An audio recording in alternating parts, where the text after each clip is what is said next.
Alrighty, welcome back YouTube. We got another painting update. Finished some more miniatures this week. Met my goal. I wanted to get these 12 guys painted up in a week. Started on Monday, finished them today, which is Friday. So pretty happy with the turnaround. This is the last group of archers for my last Sparabara unit. So once my Vitric Spearmen get here, I'll be able to do 8 Spearmen for the Sparabara unit. And then yeah, that'll be my 3rd Sparrow unit complete. So that's pretty good.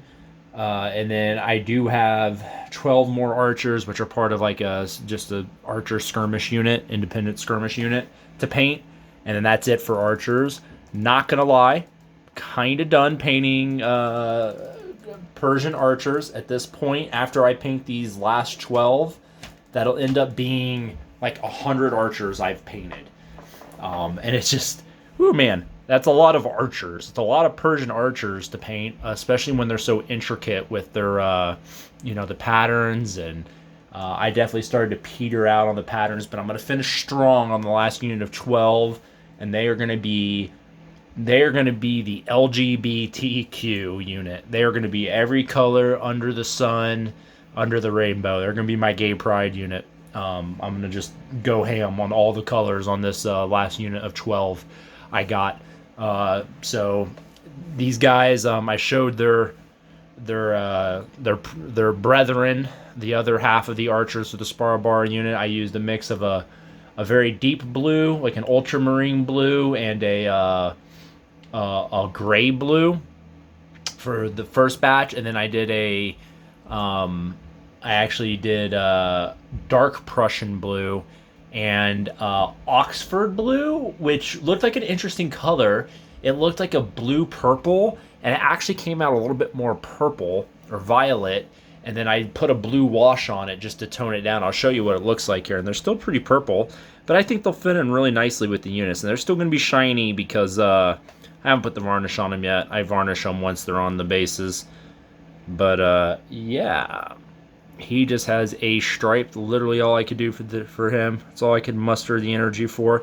They turned out pretty good. Some of them do have patterns and polka dots. I'll show off the command guys here. He actually didn't get any patterns, but he still turned out pretty good. Here's one of the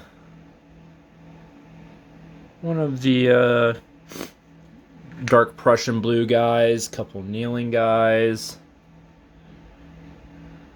The patterns are red and yellow, or vermilion.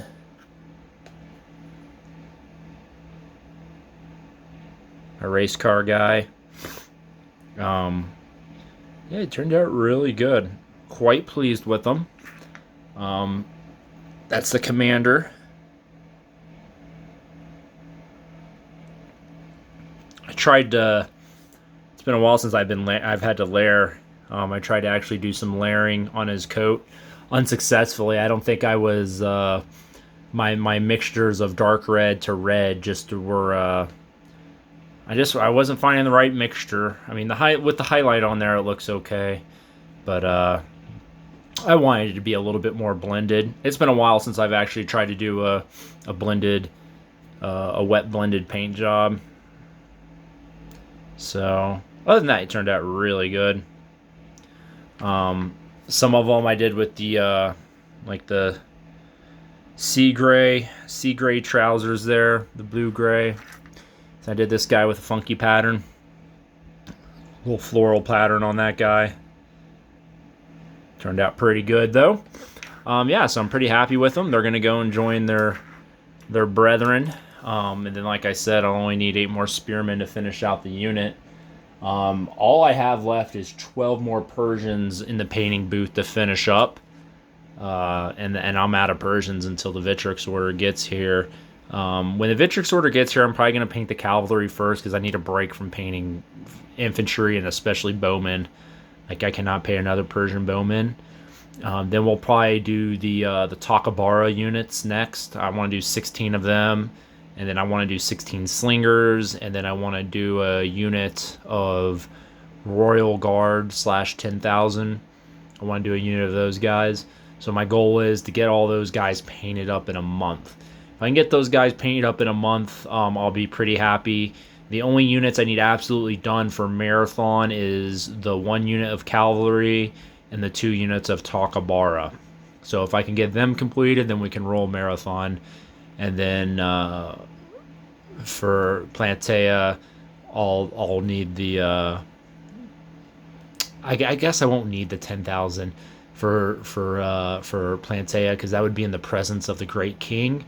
I would definitely need it for Marathon, or not Marathon. Sorry, Thermopylae. If we do Thermopylae, but yeah, so we'll get them done regardless. And then I need at some point I need to get a unit of horse archers.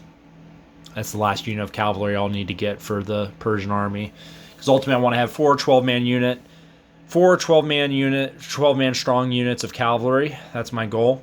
And then yeah, that'll be that. I'll put the army down and go straight into Greeks. I know I kind of reiterate this every week I do a painting update, but I'm not gonna actually finish the Persian army fully. I'm gonna put it down. I'm just gonna finish the early Achaemenid period first, and then I'm gonna do all the Greeks, because we're gonna go straight into the Peloponnesian War. And then once we're done with the Peloponnesian War, we'll have to do the wars of the 4th century in Greece. But then while we're doing that, because I'll probably use my Greeks, and Holy Diver will use his Macedonians for that, I'll be painting up the late Achaemenid period guys, which I already have 1 unit of Kardaka done. So essentially all I'll have to do is a couple chariots and a couple more units of Kardaka to finish out the late Achaemenid period, because they also use like mercenary hoplites and whatnot, so which I'll have tons of. And that's the beauty of armies like the Persians and the Carthaginians. Lots of mercenary options, from Indians to Numidians to Ethiopians to, I mean, they was just such a far-flung empire. Greeks out the butt, especially in the later period. They just relied on Greeks so much for mercenaries. So yeah, keep this video under 10 minutes today. Been watching a lot of y'all's stuff. Some great videos out there. Leon T66, I enjoyed seeing his Austrians. Every time I see his Austrians, it just gives me a Napoleonic itch, and I'm just like, oh man, fight the urge, fight the urge. If I did Napoleonics, I would definitely want to do French and Austrians.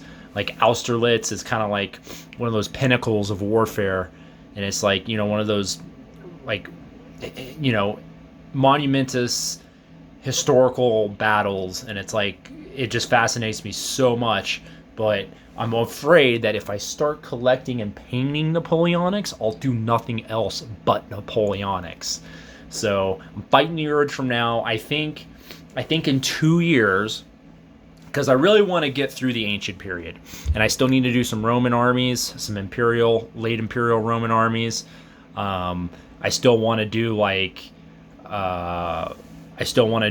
some Samnites and Carthaginian forces, which if I do Carthaginians, essentially I'm going to have a small Carthaginian core of an army, but then I'm also going to do, you know, a Celtic army and a Spanish army. So that way I can just do all of the Roman period, essentially. So, you know, and I'll have to do some sort of Germanic army, whether that's Dacians, or just, you know, regular run-of-the-mill Germans. But I'll have to do that too, because, you know, I want to fight the entire Roman period. So lots of projects, but until then, guys, keep on painting, and you know, I'll be around to watch your stuff. Kind of fumbling over my words there, but yeah, keep on painting and have a great time.